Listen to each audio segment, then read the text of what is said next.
Lesson 10 Chess Tactics, Learning to Pin and Skewer. Part 1, Wing Chess Tactics, Learning to Pin.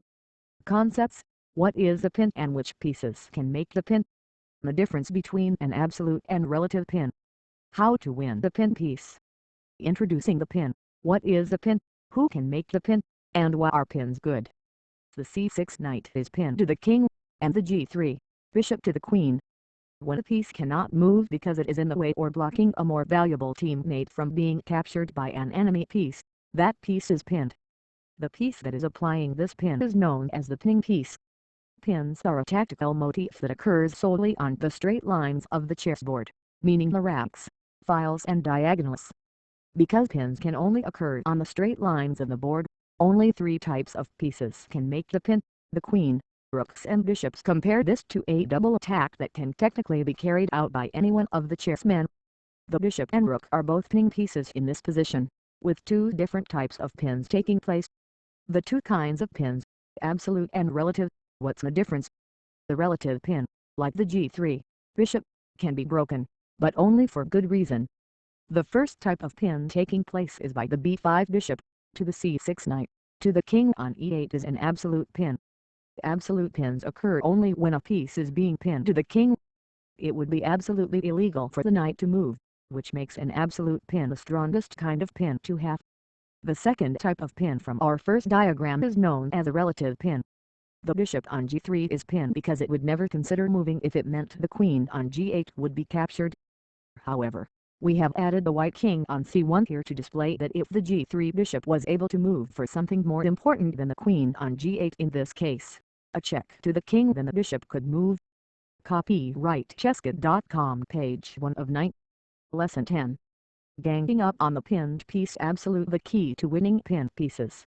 Look to gang up on pin pieces. Now that we understand the different types of pins, let's talk about what makes the pin successful. The pinned piece is, well, pinned. It can't move, especially absolutely pinned pieces, and it would be bad to move most relatively pinned pieces as well. So don't ever take the pinned piece without first considering how to bring more pieces to attack it. Here the bishop on d4 is pinning the rook on d6. White could easily capture it and be happy with that trade. But is there another way to gang up on the pinned rook? 1e5 attacks the rook a second time and therefore wins material after k6 to xd6. Not to bxd6 after f6, drawing. Ganging up on the pinned piece. Relative, the key to winning pin pieces. Black played 1e4, attacking the pinned f3 knight and winning it. Here we have another simple example position designed to show how easy it can be to win the pinned piece, if you only gang up on it before capturing it. Because the easiest way to make sure you win the doggy pile is to capture with a pawn first, because they are worth the least. Our second example also sees a pawn doing the gang up work. Of course you can also gang up on pinned pieces with other pieces. You can imagine, and we'll see in some of the worksheet examples, that as long as the piece stays pinned, everyone is welcome to join the gang up on attack the pinned piece party. Here black wins a piece, using the pin against your opponent. The other way to exploit the pin. The b2 bishop may be far away, but it serves a mighty purpose here. The other major negative point of having pinned pieces is that they can't really defend their teammates. Even when they seemingly guard things, if and when push comes to shove, the pinned piece is crippled by the piece behind it. So, besides ganging up on pinned pieces, try to see whether or not they are guarding anything important, and if so, take it. In this example game, white had just sacrificed the rook on h8, forcing the black king to a most undesirable square. White can play 1qxh6+, exposing the g7 pawn for what it really is, the pinned piece. After kilograms 8 to qxg7 is checkmate. Because bishops and rooks and queens operate on long lines, tactics like this occur often in games. Copyright Chesskit.com, page 2 of 9. Lesson 10 Chess Tactics, Learning to Pin and Skewer. Part 2, Breaking the Pin. Concepts, the problem with a relative pin. Learning to break the pin. Because it isn't necessarily illegal to move a relatively pinned piece even if it's pinned to the queen, one should always be wary of a pin on the enemy piece turning into a tactic for the opponent. The broken pin instantly becomes a discovered attack. Lesson 11 for the opponent. Breaking the pin. The problem with a relative pin. White to play and win. Here we see a classic example of a broken relative pin from the Smith-Morra Gambit, an opening variation in the Sicilian defense. In this example, Black has just played the move 6.bg4, which is a common blunder. Though it pins the knight on f3, the bishop lacks protection, and the results of this are devastating. White now plays 1.bxf7+, temporarily sacrificing the bishop for a discovered check after 1.kxf7 to ng5+, 2.k8 and 3.qxg4. White wins back the bishop, remains ahead a pawn, and Black has lost the right to castle the king. Legal's mate, the world's most infamous broken pin. Feliter's opening, 1.e4 e5 2.nf3 d6 3.nc3 nc6 4.bc4 bg4 5.h3 and 5.bh5. Here White is in a good position with a small lead in development. Furthermore, Black took big risk when he decided to pin the f3 knight, knowing the bishop had no protection. Combining the ideas of a discovered attack. Lesson 11 breaking the pin, and targeting Black's weakest square. Lesson 7 what tactic does White having this pose eat on? 6.x5 wins immediately if 6.x5 7.qxh5 and xe4 8.qb5+. White wins back the material and remains ahead by a pawn with a huge lead in development. 6.bxd1 7.bxf7 plus k7 8.nd5 checkmate. It's amazing that White can sacrifice such a large amount of material by breaking the pin on the f3 knight, yet the reward is clearly worth it. Copyright Chesskit.com page 3 of 9. Lesson 10 Chess Tactics, Learning to Pin and Skewer. Part 3, Wing Chess Tactics, Learning to Skewer.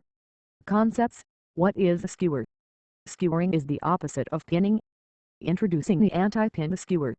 This is not a practical position, of course, but it is designed to display the skewer in action. The skewer is the opposite of a pin, and in many ways a much more forceful tactic. With a pin, the lesser value piece is in front, shielding the more valuable piece from capture. The piece doesn't want to move because of this, but it usually takes more attackers to exploit and possibly win the pinned piece. With a skewer, however, the better piece is the one being attacked, and so it must either sacrifice itself or move aside, allowing an undefended or at least valued teammate to be captured. In our diagrammed example, the bishop on a4 is skewering the queen and rook, which works because the bishop would be happy to capture the rook even at the cost of losing itself, while the rook on g1 is skewering the king and knight along the g-file. More introductions. The skewer in action and making good things happen. This famous skewer is a common tactical pattern. Like the pin, the skewer is a straight lines tactic only being possible along ranks, files and diagonals, and so it is only executed by the queen, rooks and bishops. The skewer happens most often in open board positions like our example here, and is most effective when the opponent's pieces are loose undefended. Here Black recognized the chance for a skewer tactic due to the awkward position of the white rook on a2. Black played 1.rxc4, forcing to qxc4 and then to bb5, skewering the queen and rook and coming out ahead a minor piece at the end of the combination. Copyright Chesskit.com page 4 of 9. Lesson 10. The backdoor skewer, an infamous rook-ending tactic. White skewers via the back door on h7. Think of a backyard barbecue every time you think of a skewer. Skewers are used to cut through multiple pieces of meat and vegetables for a tasty grilled treat. The skewer tactic cuts through enemy pieces in a similar fashion. Our next tasty skewer comes at the expense of the black king and rook. This common tactical idea occurs as the climax of many rook-ending puzzles. We have jumped to the end of the position to display the trick clearly. White plays 1.rh8, freeing the a8 square and threatening to queen the pawn. Black must capture a7 to avoid this, and White wins with 2.rh7+, skewering the king and rook. More famous endgame skewers. The double promotion queen skewer.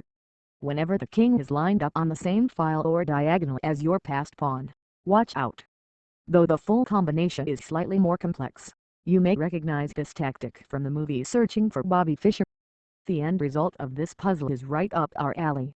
Both sides are going to promote their pawns, but the white player gets the upper hand in the end by queening with check, instantly skewering the king and queen along the longest diagonal of the board, the h1a8 diagonal. 1.a6h2 2.a7h1 equals queen 3.aa equals queen plus black king moves anywhere, 4.qxh1, win. Note that the moves were all forced because black tried to avoid this skewer by moving the king in advance. White's promoted queen would prevent black from doing the same by guarding h1 along the diagonal. Watch out for this idea in your games. Skewering to a square rather than a piece. Another common way to skewer. Skewer pieces to weaknesses. It works. Hopefully the concept of skewering pieces to other pieces has been made clear with our examples. You can also skewer pieces to important squares, such as a threat of checkmate. Our final example reveals exactly that. There may be several types of important squares worth a skewer, but a back-rank checkmate threat has to be right at the top of the list. Here black plays 1. Road 8, skewering the queen on d6 and the d1 square. White's queen has no way of retreat that successfully guards the back rank, and must settle onto qc5 road 1 plus 3.qg1 rxg1, where black's material advantage is enough to win the game. Copyright Chesskit.com, page 5 of 9. Lesson 10, Chess Tactics, Learning to Pin and Skewer. Instructor's Guide. Pins are arguably the most common tactical theme in the game of chess, though the other tactical patterns discussed in this section, lessons 9, 12, all occur with frequency. A pin often takes place early in the game, in many of the most common openings. Teaching your students to recognize pins and, most importantly, the concept of how to exploit the pinned piece, learning not to just quickly trade but instead to gang up on the pinned piece, is critical. The concept of breaking the pin is a tricky one because you don't want your students constantly looking for ways to sacrifice their queen for a discovered attack by the knight, yet at the same time you want your students aware that a relative pin should not be taken for granted. One perhaps more practical way of breaking the pin not discussed in detail is simply the idea of going after the enemy's pinning piece with other forces in your army. Attack a pinning bishop with a pawn, chase away a pinning rook by attacking it, etc. Practical notes and advice, lesson 10. Like the other lessons discussing tactical themes, we recommend having your students point out every time the pin and slash or skewer occurs during their games. Ask them to tell you whether each is relative or absolute. Skewers are easy and fun to teach. Many combinations end with a skewer as the final blow to win material. Reference Part 2 of Lesson 6. Again, the diagram that shows the importance of considering every queen attack to show the students a position with multiple skewers that repeat by the rook and bishop. Emphasize that a chess player can't never solve enough tactics. From forks, to skewers, to the upcoming lessons on discovered attacks and deflection tactics, we could have provided hundreds of worksheets for your students to solve, with no effort wasted. However, our selections are designed to instruct on the basic versions of these tactics. As coaches ourselves, we strongly recommend having a decent-sized library of tactics books and puzzle-solving exercises on hand for your students to further explore the themes listed in our curriculum, as well as the many other more advanced tactical patterns in chess. Copyright Chesskit.com, page 6 of 9. Lesson 10, Lesson 10, Pin M and Skewer M. In the following diagrams there is a chance for white to either pin or skewer black. Circle the piece that can do the tactic, then circle which type of tactic it is beneath each diagram. Circle the correct answer, pin, or skewer. Circle the correct answer, pin, or skewer. Circle the correct answer, pin, or skewer. Circle the correct answer, pin, or skewer. Copyright Chesskit.com, page 7 of 9. Lesson 10, Lesson 10, Pin M and Skewer M. In the following diagrams there is a chance for black to either pin or skewer white. Circle the piece that can do the tactic, then circle which type of tactic it is beneath each diagram. Circle the correct answer, pin, or skewer. Circle the correct answer, pin, or skewer. Circle the correct answer, pin, or skewer. Here see circle the correct answer, pin, or skewer. Copyright Chesskit.com, page 8 of 9. Lesson 10, Pin M and Skewer M. Answer key. Worksheet page 1. Diagram number 1. 1.1. Pinning the black queen to the king. Circled the d1 rook. Circle pin. Diagram number 2, 1. bg3. Skewering the queen and rook. Circle the h for bishop. Circle skewer. Diagram number 3, 1. rg1. Skewering the queen and the g7 pawn threat of the white queen, capturing the g7 pawn. Checkmate. Circle the f1 rook. Circle skewer. Diagram number 4, 1. re1. Pinning the black queen to the king. Circle the f1 rook. Circle pin. Worksheet page 2. Diagram number 1, 1. rfd8. Or 1. rcd8. Skewering the queen and rook on d1. Capturing on d1 will also lead to immediate back rank checkmate. Circle either black rook. Circle skewer. Diagram number 2, 1. qa2 plus. Skewering the king and queen. Circle the queen. Circle skewer. Diagram number 3, 1. rotate. Skewering the queen and the d1 rook. Capturing on d1 will also lead to immediate checkmate. Note, this tactic also uses the pin. White's d3 queen is pinned along the b1 h7 diagonal by black's queen, which makes 1. rotate possible. Circle e8, rook. Circle both pin and skewer. Diagram number 4, 1. q2. Pinning the d3 bishop to the white queen on a6. Note, this is a double pin tactic. The d3 bishop is pinned along two diagonals, the b1 h7 diagonal and the f1 a6 diagonal. Circle the black queen. Circle pin. Copyright Chesskit.com, page 9 of 9.